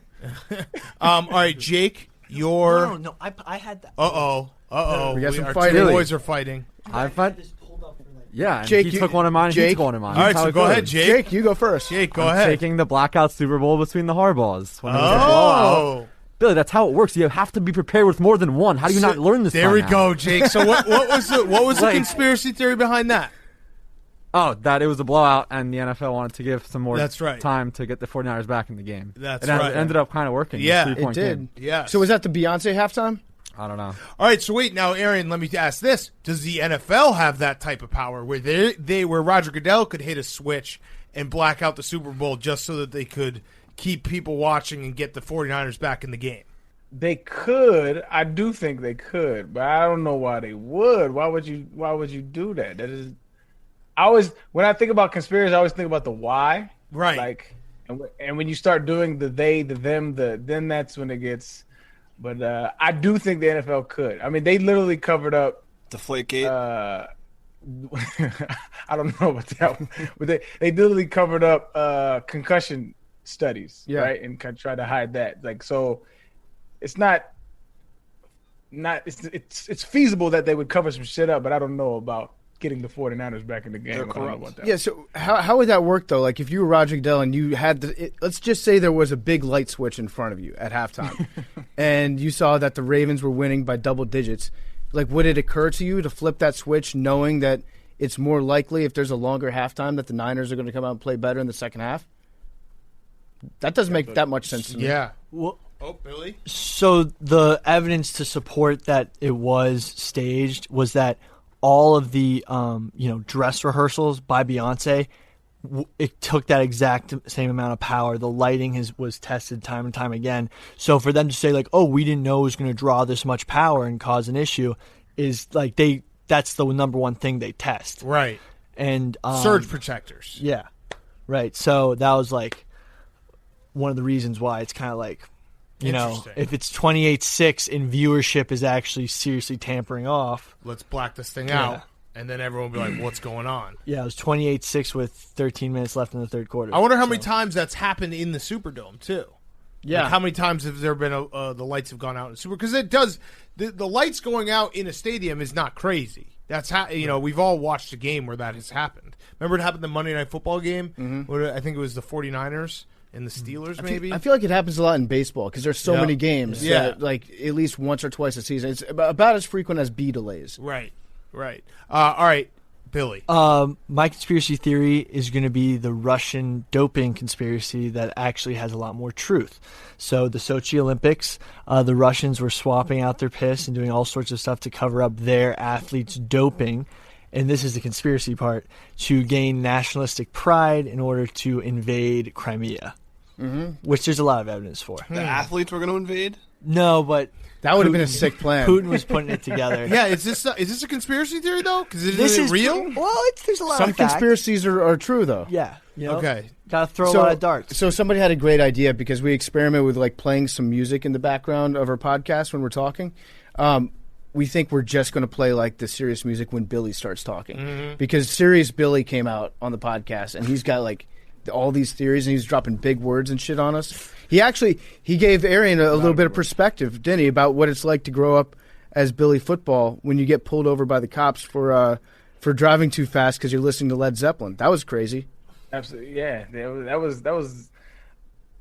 I envy that, my brother. But next time I get pulled over, I'm gonna ask the officer, like, "Yo, you have any podcasts to recommend that I don't make this mistake again?" Yeah, officer. I recognize my Billy said he got pulled over because he was listening to Led Zeppelin driving too fast, and the officer pulled him over and was like, "Wow, you're listening to Led Zeppelin? Yeah, that makes me drive fast too. Tell you what, I recommend that instead of writing you a ticket, I'm just going to recommend that you start listening to podcasts instead while you drive." And Billy was like, "Thank you, officer," and he let him on his way.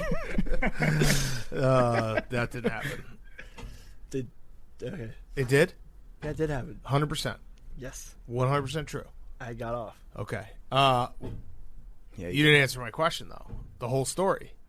What? Is true. Yeah, it's a good story. Okay.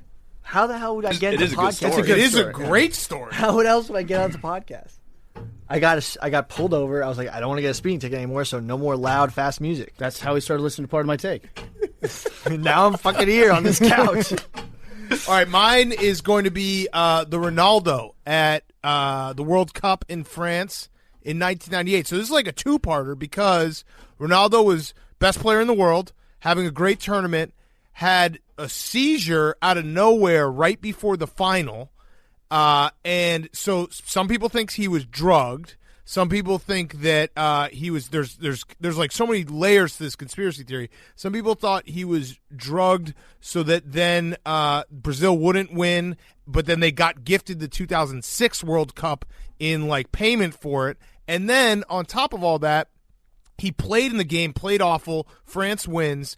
There's a conspiracy theory that Nike, because they had invested so much in Brazil, the Brazilian team, and Ronaldo as Nike athletes, that Nike forced him to play even though he was like less than 24 hours after a seizure. And Nike basically stepped in and was like, he has to play no matter what, put him in the game, and he was awful, and they ended up losing.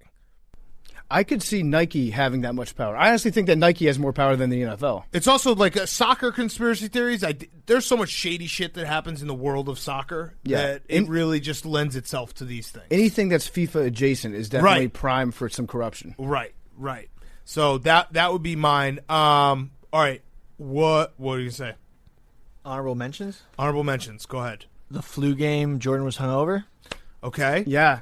That's right. That when he explained, like, somebody came in with a pizza, and then the pizza guy wasn't actually the pizza guy. Mm-hmm. That to me, that didn't. That wasn't him who explained it. That was his trainer, security guy. Yeah, his trainer. Yeah. I don't really buy that still. Okay. I think he might have. I think Jordan might have had some brown liquor and smoke too many cigars. The only reason that like wouldn't that even be more impressive? The hungover. Oh yes, 100%. Yeah, for sure. Obviously the Ewing frozen envelope, which I love that one. Mm-hmm. I believe that one. 100% believe that one. NBA definitely has. There's a lot like where there's smoke, there's fire. There's so many. Right. The 2002, Tim Donaghy didn't ref that, but 2002, the Lakers versus the Kings, and basically getting the Lakers into the finals. Fixing LeBron's first championship. Oh, that's one? Mm-hmm. I didn't know that was one. What was that one? Eastern Conference Finals against Celtics. They gave him a bunch of calls, made sure they won. Okay. Yeah. After they were they lost to the Mavericks, they got upset and they're like, we can't let this happen again. Yep. Ooh, what about the LeBron Delonte West situation? I mean, that's just I don't know. Is that conspiracy? I don't know if that's technically conspiracy. I think that happened. Yeah, that might have just happened. Yeah. And also is like kind of sad. I also hope Delonte's doing well. Yeah. The Ali Sonny Liston fight, the Phantom Knockout. We know a little something about those. Yeah. On this show. Mm-hmm. Right, Billy? No comment. Canseco Gate? I did what I did. I'm not hip. Billy got a phantom knockout? What happened? Yeah, he knocked out Jose Canseco. Knocked him out. Clean out. I hit him with 2 inside hooks, and he went down and quit. They had a boxing match like 2 weeks ago, and Jose was getting paid a shitload of money to do it because we sold some pay-per-views for it. And so Billy went in there, and to Billy's credit, he fought him like straight up, hit him a few times. Jose quit after about 13 seconds, fell down on the ground, and he faked an injury. He was like, "Ow, my pec hurts, my knee hurts, my shoulder hurts. I can't fight anymore." So he gave up after seriously about 13 seconds in the ring with Billy. Bro, Billy got hands? Hold on. I do have hands. I have pretty heavy hands. I'm working on technique and quickness, but I got heavy hands. Is there footage of this? Yeah, we can pull it up. Yeah, I'll send it to you. Please send me this. Holy shit. I see you, Billy. Yeah, it's pretty great. He fucked him up. Hank, do you have any Roger Goodell related conspiracies you want to throw out there? Deflategate. I mean, yeah. That's one of those, like, it's not really conspiracy. I'm surprised you didn't do that one, Hank. I was trying. I know. I figured everyone assumed I would. Yeah. So, Arian, Hank actually went to jail for Tom Brady because when he was suspended, he did a little bit of civil disobedience in the NFL lobby and basically handcuffed himself down there until he got actually like arrested and put in jail. But Hank, can you explain how the NFL fucked up the Deflategate investigation? Because I don't know. I honestly don't know like what you believe about that. Let me go back in the memories of time. Go for it. Let's go, Hank. They came out with the Wells report. That, and then there was a lot of holes in the Wells report, and they conducted this big internal investigation that took months and months and months and all this money. Didn't really prove anything conclusive, but they still docked the Patriots, whatever it was, like draft picks, fines, suspended Tom Brady. There was a whole witch hunt, and like there was no real conclusive evidence other than just the ball boy and this Wells report, which was a NFL paid lawyer who obviously was in Roger Goodell's pocket pushing this narrative. Got it. Okay, so besides the evidence that they collected, it was all bogus. But the it was cold. There's a lot of like variables to the gas balls, law, and right? it didn't make that much of a yeah. difference. That's the other thing. It was a 42-6 game. Honestly, I think that's probably the best defense that you could ever make. It's like And it was 1/2. It's like, yeah, the ball was a little underinflated. Who gives a fuck? We beat the shit out of the Colts. But they didn't want to be wrong, so they were like, all right, we're just gonna drag this out, and then just fuck you. Also, it was more of like, go ahead. They just decided to enforce it, like doing that out of nowhere. Like Aaron Rodgers used to play with a super pumped up ball, and like quarterbacks. I mean, Arian probably knows, like in the NFL, like they want their balls a certain way because they got to throw it. So like. So, Aaron, did you think that was cheating, or did you think it was kind of bogus? Like that's like Billy says, every quarterback wants their balls a certain way. Yeah, no, I remember when it first came out and people were asking me about it. I was like, yo, that don't have nothing to do with cats not tackling. Don't have nothing to do with getting blown out like that. It don't matter. Like the ball is the ball, right? It's like it's an objective object in the game. Like it just doesn't have that much bearing on win or loss. Like it's not like, I don't know. It's not like gloves in boxing where you can like. It's not the same thing. So it's like, because they still have to throw, they still have to catch. There's no like, it is what it is. Like, right. That shit was stupid. What do you say, Billy? I would connect the dots. Yeah. What if we had a Jordan type situation where the NFL needed to punish Tom Brady for something that we don't know about, maybe relating to Alex Guerrero and unidentified chemicals No. found in his testing. It was the NFL versus the Patriots. They would have just said, Belichick. they would have been very open about it and be like, we But they caught couldn't Tom prove Brady it. cheating. There's more of a chance to prove about the balls than anything. So it was like getting Al Capone on tax evasion. Exactly. Instead of the murder. Mm-hmm. Okay. 'Cause- Yeah. I think your thought is correct, but it was Goodell and the NFL versus the Patriots versus Tom Brady and Guerrero. Tom Brady was a victim Collateral? of all this. Yeah.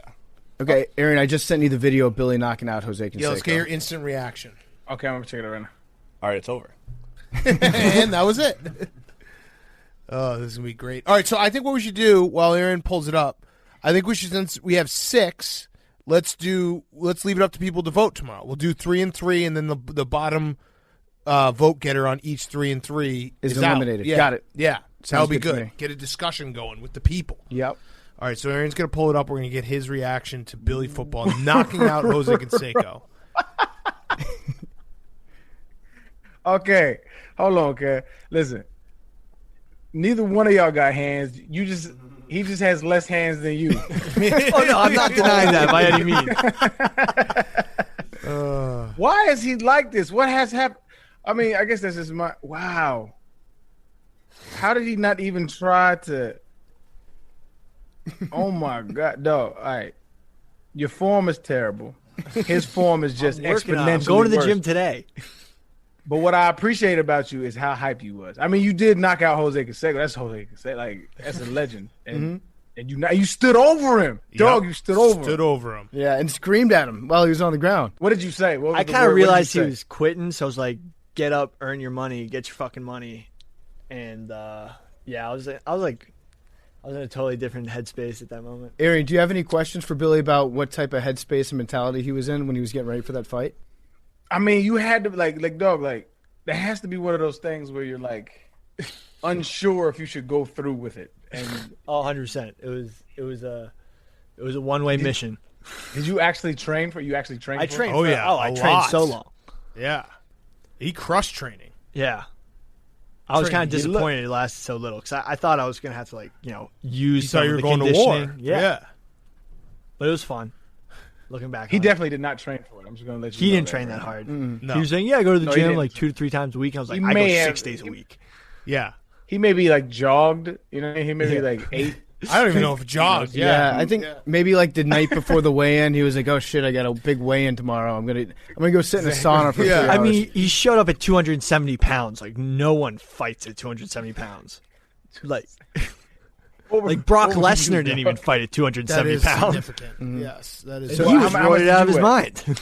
he just asked you how much you weighed, Billy. Oh, at the time of the fight, I was 208 pounds. 208. Yeah. So Jose was a lot bigger than you. He had a 70-pound difference. That's crazy. Yeah. Right now I'm 225. I dropped down for the fight. But what was it like fighting a guy who's like that much bigger, that much taller than you? Well, I knew he was going to have zero speed, zero conditioning, so get in his face, throw 100 punches. 140. He said I dropped down for the fight. He's a I weapon. wasn't going to out-muscle Jose Canseco. An absolute weapon. All right, well, Arian, thank you. Everyone go subscribe again. Macrodosing. First episode's out about Alex Jones. What's episode 2 going to be about? So we're still talking. We've got some options that we're going to run through. I think Arian's going to lead the way on episode 2, but it's going to be good. We don't have the exact title yet. We don't have the exact topic, but we're going to talk about that during the week. But yeah, go listen to it. Macrodosing. Check it out on YouTube, Spotify, iTunes, everywhere. Also, shout out 342 Productions, it's like a co-venture between Barstool and 342 Productions with our guy Tommy. So, yeah, go subscribe, leave a review. Billy will say anything that you leave in a five-star review. He'll read it out loud on the podcast. That's a promise. There it is. All right, thanks, Arian. I appreciate y'all, man. Always fun. Arian Foster was brought to you by our friends over at Roman Swipes. Most guys have tried different ways to last longer, but thinking about baseball doesn't always work. The folks at Roman, they're an online men's health company, are changing the game with Roman Swipes. It is the secret to longer-lasting sex. Can we say the secret they don't want you to know? I always love it when advertisers say that. They don't want you to know about this. They want you to prematurely ejaculate. Well, guess what? With Roman Swipes, you can prove them wrong. Roman swipes are a clinically proven way to last longer in bed. They're effective, they're easy to use, they're fast-acting, but they don't require a prescription. Roman can ship swipes to you in discreet, unmarked packaging, and each swipes packet is small enough to hide in your wallet for whenever you need it. They're super easy to use. You just take the swipes out of the packet, you swipe it on, let it dry, and you're good to go. That's it. So go to GetRoman.com/take. You can get your first month of swipes for just $5 when you choose a monthly plan. That's GetRoman.com/take. Okay, let's wrap up. We got a couple things here. We got guys being dudes. So this is a study out of where? Out of UVA. Okay. And what was the study? So the study out of UVA was they took a sample group of guys and girls, and they put them in a room, and they were told that they were going in there to think, right? Mm-hmm. So you can go in this room to think. There were also switches that were put in the rooms. The switches controlled a mild electronic shock that they could administer to themselves. It was called a painful shock, right? Okay. So they told you, you're going to sit in this room by yourself, sit here quietly for 15 minutes. You can use the switch if you want to. They were put in there. About 70% of the dudes hit the switch to feel the shock. Duh. And about 25% of the girls hit the switch to feel the shock. So the guys actually, a lot of people are like, yo, this makes guys look really dumb. No. This is smart what the guys are doing. Curiosity. Like, yeah, curiosity. You want to know your environment that you're in there with. This study cracks me up because they didn't need to do it. Like, it's essentially saying guys are stupid and will live shorter lives because they make dumb decisions that harm themselves. Yes. So why do we need a study? You don't need the study, and it is a no duh. But isn't it personally, like a fact? I would rather shock myself than if you put me in a room where I had to sit up straight. Yes. Without any electronic. Tell you what, if you just put me in a room with a phone that wasn't connected to the internet, probably within 15 minutes, I'm going to shock myself too. I can only play so much Candy Crush. There's also a element of, like when you have something significant happen during a day, you remember that day. It's a memory. You're making a memory by shocking yourself. That's true. Otherwise, you just sat in a room, didn't shock yourself, went on with your day. You live an unfulfilled, boring-ass life. And can you imagine leaving that room and then like going back to your friend's house and they're like, what did you do today? And telling them I sat in a room for 15 minutes with a button that could have shocked me and I didn't press it? Yeah. That's so Stupid. lame. That is the worst. I would kick you out of my home. Yes, we should actually do some kind of experiment like this as well here. I want to know how many times they shocked themselves. Yeah, you think they just kept on going to the well? I bet there's like a 5% who just like shocked themselves. Cauliflower ear guys. 10 Yeah, times. you start pounding off while shocking yourself repeatedly. Just the search for stimulation. The ultimate nut. Yeah. Human body craves contact. It's true. All right, the other thing we had was a quick dramatic reading of this Seth Wickersham article that just came out about the Players Union, DeMaurice Smith, all the things that go behind closed doors in the NFL, and Jerry Jones is obviously stole the show. Yep. As always, right? Yeah, he always will steal the show. He absolutely brought the thunder, but it's also like Dominique Foxworth is in there, Jerry Richardson, and DeMaurice Smith are in this dramatic reading. So we got to figure out. Let's actually, you know what? Let's have Jake read it. Okay. Yeah. No. Yeah. I mean, Jake, they you want to bleeped read them this? out, so I'll just. Okay. I'll read it. But you have to read it how it goes. All right. But No, I'm not give us cursing. the whole. No, give us the curse. It's a reading. You're reading it. And can you do F- accents? Bank. Okay. All right. ING. Yeah. Do some accents too. Like what? The Jerry Jones accent. Yeah. Look, my daddy grew up on a farm. Yeah. You in got this. Southwest You got Missouri. this, Jake. Come on. This will be a lot of fun. All right. Jerry Jones of the Dallas Cowboys took the floor. Look, my daddy grew up on a farm in Southwest Missouri. Every so often in the spring, the wind would come from a different part of the country, and the moon would set a different way, and the owls would start ing the chickens. Billy's an owl.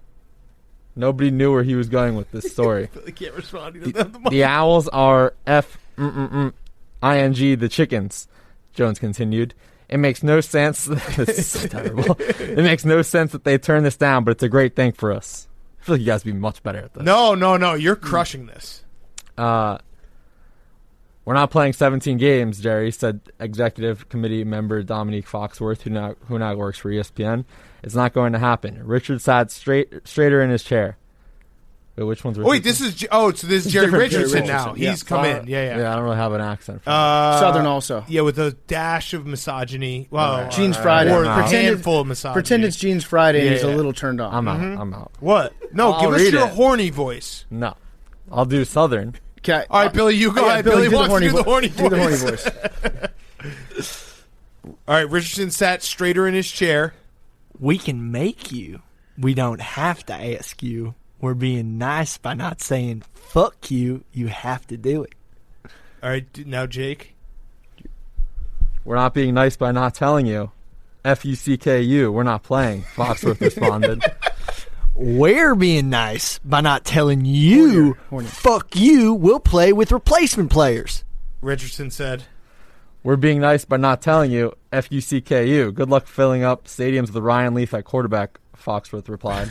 It was getting out of hand. Oh, no, that's a lot This of is FU. Demore Smith. Yeah. That's So a act lot like of you fuck have a hat yous. on. Yeah. Okay. Great job, boys. Hell yeah. I'll fuck you off. I'll fuck you off. Can you imagine how much money these meetings would make if they were live streamed, like on pay-per-view? Yeah. I'd love to see Jerry Jones just get up there and address the room. Poor Ryan Leaf gets a ricochet shot. Yeah, that was out of tough at nowhere. the end. Do you actually think that owls were fucking Jerry Jones's chickens? Yes, Billy. I read it in a Farmer's Almanac. There you go. In a different moon? I didn't even have to answer. Billy. Yes. That's some actual magic stuff. Farmer's Almanacs. Yeah, it Yeah. is. The squirrels getting fat and being like, all right, well, we're going to get 100 inches of snow this year. Yeah, the way the moss grows on the tree. I was reading one just for like content purposes, and it's pretty interesting. What kind of content did you make out of Well, I that? was trying to make a gambling content with the Farmer's Almanac Yeah. because it tells the future. Okay, how'd that go? I couldn't relate to two. Okay. Good try, though. Nice try. I know. Oh, by the way, Billy had asked to be part of the Macrodosing podcast on Sunday night to be our Jamie, and I said yes, and then 12 hours later, Billy just didn't show up for work. So that was classic Billy. We're working on it, though. He'll be there next week. He's telling the truth. Yeah, he is telling the Tell truth. the truth. Yes. Tell the truth. Dude. All right, go ahead, Hank. Guys on chicks. Hey, sexy daddy cat and tall cut pro PFT. So I asked my boyfriend the other day if he jacks off in the bathroom, and he said yes, sometimes when he's getting ready in the morning. I asked why the bathroom smelled like nasty cum, and he told me he throws his cum tissues in the trash rather than flushing it. What's wrong with my boyfriend, and why does it smell so bad? Well, I'm trying to figure out his process here, because if he's in the bathroom jacking off, why isn't he just doing it in the shower? And why is he doing the toilet? Yeah. First of all, if you're not jacking off in the shower, there's a toilet right there. That's where tissue goes. Right. Second of all, the shower is right there where you don't need tissues. It seems like he's actually picking the worst amount of steps. Yeah. Why isn't he just shooting to the toilet? That's what I'm saying. Yeah. Is he trying Like to mark his territory? Either shoot in the toilet, shoot in the shower, or flush the tissue. Yeah, your boyfriend sucks. Hey, hard body cat, PFT cowboy hat guy, and honk. A few months ago, I wrote y'all telling my boyfriend was saving money he had been gambling with for my future engagement ring. Today is our 2-year anniversary, and he got me a gift with some of said money. The gift was pretty pricey, too. Do you think he's being honest now? Wait, About his gambling? He's not proposing. wait, he won money? That's what she's implying. No, I don't think so. So he probably stopped gambling. It's actually a great window into his finances to see, like, how much do you usually lose gambling. If, like, 2 months later your gift is really nice, you can kind of do the math and be like, oh, so you're putting $5,000 on the line every weekend. Yeah, he must have just not liked the board. It happens. It does. Hey, Buff Cat, PDF, and Blue Balls Billy. I recently discovered my boyfriend has a really weird fetish. For Valentine's Day, he bought me a stuffed bear with some hearts on it, and I thought it was cute, and will put it on my bed after making it. However, later that night when we were doing it, he insisted that the bear stay on the bed and watch us as we get it on. This was a little weird, but I did not think much of it. He would even look at the bear during sex and say things like, "You like what you see." As we continued, he then grabbed the bear and started choking it and would not stop until we were done. It has gotten worse every time we have sex since then. He continues to say dirty things and grab the bear whenever we get really into it. To make matters worse, I noticed there is a small hole in the bear's butt. Do you think he is doing this as a joke, or does he really have a fetish for this? There's a camera in the bear. Yeah, this is a nanny cam. Oh, I was going to It's say, I think you're fucking your dog. It's He a just nanny keeps cam. grabbing the toy bear and roughing it up. It's true. It's a nanny cam. There's Yeah, a camera. They hide cameras in stuffed bears. Yeah. And you leave them out on your couch to see like what the nanny or what the babysitter does. We did. He's We actually uploading have a it. nanny cam in this studio for Billy. that he doesn't know really? about. Yeah. Are you serious? Yeah, and the dick of bobblehead. Wave to it, Billy. Oh, fuck. Are you serious? Wave to it. All right, I have a confession. The Mountain Dew bottle was mine. Wow. I mean, we knew that. I'd rather you hear it from me. Didn't you already say that? Yeah, Oh, yeah. No, but he's definitely got an OnlyFans account where he's uploading this content. You might want to. You might want to dissect that bear next time. Just ask him for 50% of the earnings. Yeah. Yeah. No, dude. What? 75. Come on. Well, he put Empower the women. Production value. That was you know what you just did? What? You just glass ceilinged it. Fucking shame on you, Billy. Hey, Sig Cat and Cowboy PFT. Me and my boyfriend have been dating for a while, and he's always at the gym. He goes like twice a day. And I was a little insecure, so I asked to go with him, just to make sure he was actually going to the gym and not cheating. He's kind of acted weird about it, but finally gave in. The day I went, he said he was maxing out. His max on bench was 185. That's it. Do you think he's cheating on me because how could someone who is always talking about working out Wait. only be able to bench 185? Go back a second. You said that this guy like works out twice a day, bunch, he says. And his max is what? He said he's maxing out, but his max bench is only 185. Oh, my God. Do you think he is cheating on me? Oh, my God. Yeah, 185, there's really no other explanation. You're either dating like the biggest soy boy beta bitch or he's cheating on you. Wow. 185 is just ridiculously low. I mean, Billy doesn't even. Or he's in Fight Club. What? Wouldn't you notice that? And what? Billy's saying that's where he goes secretly. Yeah. Oh. Uh-huh. I think she would notice that. Yeah. I don't know. Okay. They You wear think he's headgear? just a great fighter? Powerlifting and fighting isn't really compatible. Right. So I realized that. Okay. maybe he might be like. But you're 1-0, dude. With I know, knockout. but like you lose all First your round. gains. Oh, got it. But when you were working out before, you knew that you were going to fight. You were already getting trained. You were getting your body ready for a fight even before Jose Canseco's name was even mentioned. True. That's why you were at 185. Maybe this guy's got like he might be maybe still in the closet, and when he says he's going to get a workout at the gym, he says like at gyms, and he says it really fast. Just goes to hang out with his buddy. Either way, don't shame him. I mean, 185 is if you go to the gym in any type of regularity and you are 185. That's absolutely pathetic. Mm-hmm. Really I mean, bad. I think I could bench 185. I haven't been in the gym in years. Most gyms will actually revoke your membership if you go there every day because you're obviously Right. you're not getting out of this what you're putting into it. Right. Should we rep out 185 right now? Yeah, probably sure. get hurt, You can but get like set I could up. probably do it. I'd probably get hurt, but I could probably do it. I actually took some of the weights home over the weekend to practice, so I don't think we have 185 here. Yeah. All right, last one. I could definitely do it. My husband's birthday is Friday. He's an AWL and has most of your merch. He only tells people that he wants cash for a gift. What do you recommend I get him? Cash. Yeah, cash. Just Cash. He couldn't be more transparent. He wants cash. You know what, though? It's the greatest gift in the world. Cash is amazing. Cash is king.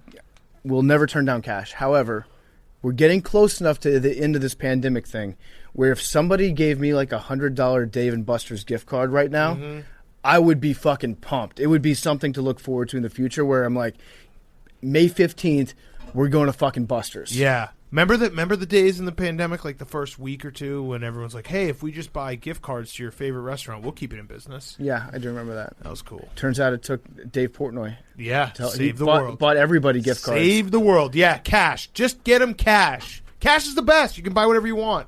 All right, let's do numbers. Billy, you got to... Give me an 18. 19. No, 18. 19. I think about taking 99. Jake's numbers sometimes. In but, 1974, there was a chimpanzee war that lasted 7 years called the Combe Chimpanzee War, where two rival chimpanzee troops 17! went to war. Jane Goodall recorded Dude, it. this machine is taunting you, Hank. Taunting 2 you. out of 3 for 17. Are you That's on 19 crazy. now? You're being taunted. It's actually just trailing you. If 19 comes up on That's Friday, tough, I'm going to Hank. be so happy. Billy, that chimpanzee war thing sounds metal as fuck. It's crazy. Yeah. And then a third separatist group arose. It's actually there's it's a like- documentary on it. That's very cool. Okay. We should Caesar. macros it. Nice. Love you guys.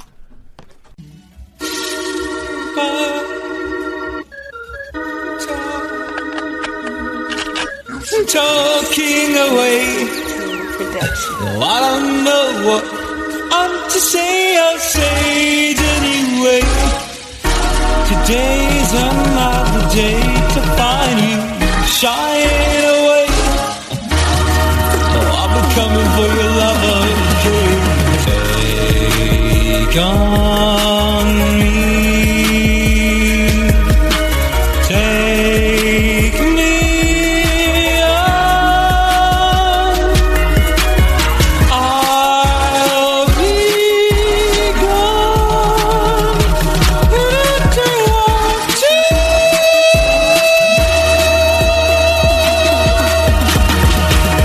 Needless to say, I'm on the sentence, but I'm stolen away. Further learning that life is okay. Say after me, well, it's no better to be safe than sorry. Say after me, well, it's no better to be safe than sorry. Take on me.